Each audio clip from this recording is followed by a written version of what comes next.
what do you see here? And again, this Punya Mishra, I believe, is a professor at, I forget which university. And I'm using this with his permission as well. But what do you see here? Good evil. Good evil.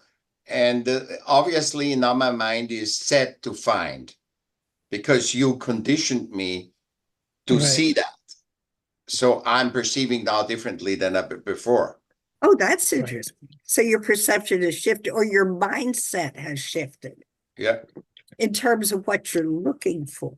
What I give priority to, the double meaning. Yeah. Okay. That's helpful. That's a really interesting comment. Anybody else have any comments here? Do you notice, to me, it's interesting that the word evil is in white and the word good is in black. Does that create any dissonances for anybody? No, it just gives you first attention. The black on white gives you the attention first to look at good, and hidden is, and that's actually pretty, it's archetypal that the evil is hidden, you know. It's an archetypal thing of humanity, you know, because we think. I'm sorry, go ahead, finish.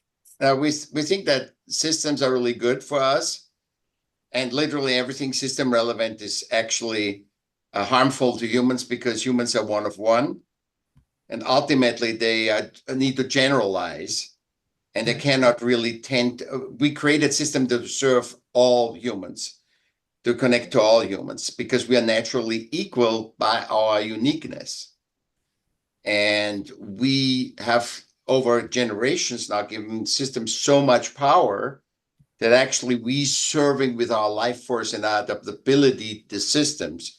And that's why we can't have peace, because it's all systems run on it's never enough. The financial principles that are faulty. And that. Excuse me, Michael, but I'd like to ask another question here. Is there anybody here who saw the word evil first? Did everybody see good first?